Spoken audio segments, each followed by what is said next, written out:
Hoje nós vamos falar sobre as fraturas do processo odontoide. Meu nome é Alan França, sou neurocirurgião especialista em coluna e esse é o canal Tudo Sobre Coluna. Bom, nós já tivemos aqui no nosso canal uma aula falando sobre a anatomia de C2. Vocês viram nessa aula que o processo odontoide é parte dessa vértebra, é uma estrutura que funciona como um pivô fundamental no processo de rotação do pescoço ao se articular com a vértebra C1. Essa estrutura, o processo odontoide, pode sofrer alguns tipos de fratura que têm uma importância clínica significativa quando estudamos a coluna vertebral. Geralmente essas fraturas estão relacionadas a traumas com alta energia cinética, por exemplo, os acidentes automobilísticos, que podem gerar uma carga axial, muitas vezes associada a um traumatismo crânioencefálico e acabar cometendo o processo odontoide, gerando alguns tipos de fratura que nós vamos falar. Mas para a gente entender isso, vamos primeiro dar uma revisada aqui na anatomia de C2 através dessa imagem. Bom, aqui nós temos a vértebra C2, e apenas revisando, nós temos aqui o seu arco posterior formado pela lâmina e pelo processo espinhoso, lembrando que é um processo espinhoso bífido.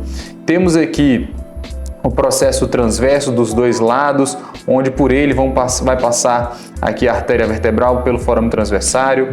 Nós temos aqui as facetas articulares superior, que vai se articular com C1, e inferior, que se articula com C3.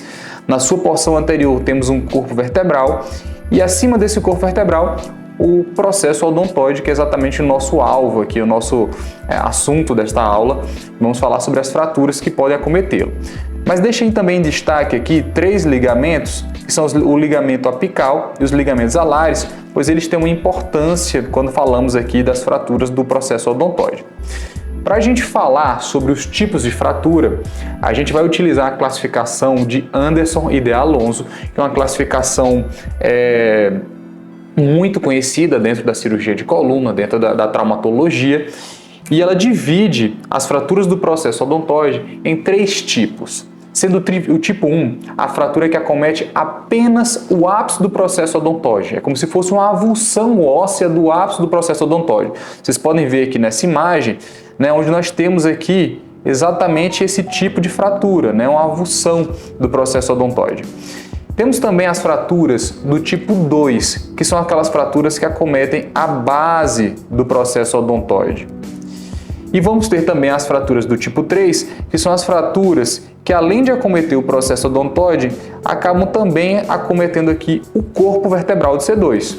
Então nós temos esses 3 tipos de fratura, apenas o ápice, na base do processo odontoide e acometendo também o corpo vertebral. O que é mais importante quando nós falamos de fratura da coluna é avaliarmos se essa fratura ela é estável, ou seja, se essa fratura por si só tem condições de se estabilizar e não oferece risco à movimentação da coluna, ou se essa fratura é uma fratura instável, ou seja, aquelas fraturas que requerem uma intervenção, pois caso ela seja permanecida naquela situação que ela está lesada, o paciente pode ter um risco de deslizamentos, de mobilizações inadequadas da coluna que podem gerar déficits neurológicos. Lembrando que esses pacientes com fraturas do processo odontoide, geralmente eles vão se apresentar apenas com dor na região cervical. Porém, em alguns casos, eles já podem vir com alterações neurológicas. Mas as fraturas instáveis são exatamente aquelas fraturas que, se a gente não tomar nenhuma providência diante dessa fratura, isso pode vir a gerar algum tipo de comprometimento neurológico no paciente.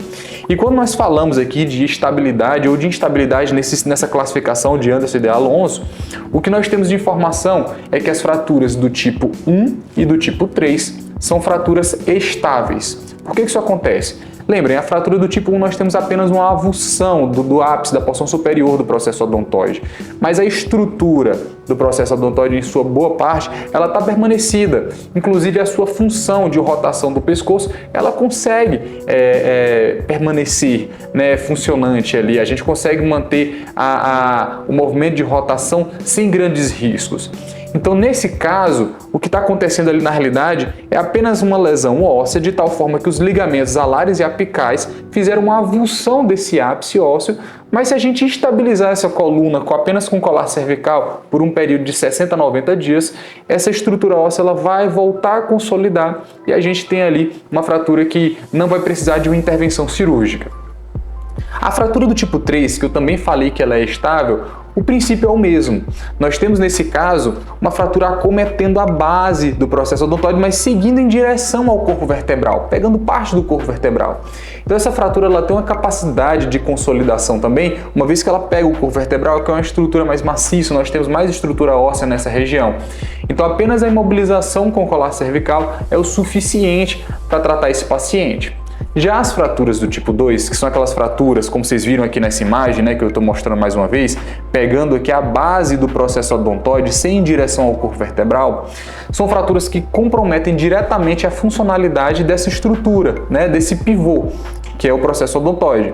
Isso gera uma instabilidade que pode repercutir, caso não seja tratada, em alterações neurológicas no paciente. Dessa forma, esse tipo de fratura necessita de uma intervenção cirúrgica. E qual é a intervenção cirúrgica que nós vamos oferecer para esse paciente? Antes de falarmos sobre isso, eu preciso mostrar para vocês uma subdivisão, uma subclassificação das fraturas do tipo 2, onde nós vamos dividi-las em fraturas do tipo A, B e C. Sendo as fraturas do tipo A, aquelas fraturas que elas têm uma disposição horizontal, como vocês podem ver nessa imagem, né? É uma fratura retilínea, né? Sem nenhum tipo de nível mais alto ou nível mais baixo. Já as fraturas do tipo B, elas têm uma disposição onde anteriormente elas estão mais superior e posteriormente elas estão numa posição mais inferior. E já as fraturas do tipo C é o inverso, são aquelas fraturas que elas começam na porção anterior num ponto mais inferior e elas terminam na porção posterior num ponto mais superior. Qual que é o detalhe? Esses três tipos de fratura vão precisar de uma intervenção cirúrgica, porém nas fraturas do tipo B, nós podemos fazer uma abordagem pela via anterior utilizando um parafuso de odontoide. Por que nós podemos fazer isso? Porque nesse tipo de intervenção, se vocês acompanharem aqui pela imagem, fica fácil de entender. Nesse tipo de intervenção, a gente utiliza um parafuso entrando aqui na base do corpo vertebral de C2 e colocando ele em direção ao ápice do processo odontoide. E perceba que esse parafuso ele vai cruzar com a fratura de forma perpendicular, formando um ângulo de 90 graus. Isso nos dá a segurança de fixar essa fratura apenas com esse parafuso de odontoide. Já as fraturas do tipo A e do tipo C, caso eu utilizasse esse tipo de parafuso, eu não ia ter esse encontro perpendicular, o que não me dá segurança para utilizar esse tipo de fixação. Então, nos tipo A e tipo C, nós temos que utilizar uma fixação, uma artrodese das vértebras C1 com C2. Nós já falamos aqui em algumas aulas desse tipo de artrodese, onde nós podemos utilizar algumas técnicas para fazer esse tipo de fixação, né? Inclusive, vamos ter uma aula falando só dos tipos de artrodese de C1 e C2 para vocês entenderem quais são as técnicas que podemos utilizar. Mas o que vocês precisam ter em mente é que as fraturas do tipo 1 e do tipo 2 do tipo 1 e do tipo 3 são fraturas estáveis, as fraturas do tipo 2 são fraturas instáveis e as fraturas do tipo B são fraturas que podem ser fixadas através do parafuso de odontoide. Já as fraturas do tipo A e C são fraturas que precisam de uma artrodese C1 e C2. Perfeito, pessoal? Agradeço pela atenção de vocês e peço para curtirem, compartilharem e caso tenham ficado com alguma dúvida sobre esse assunto, deixem por gentileza essa dúvida nos comentários, pois será um prazer para mim e para a minha equipe sanar todas as dúvidas que vocês tiverem. Muito obrigado!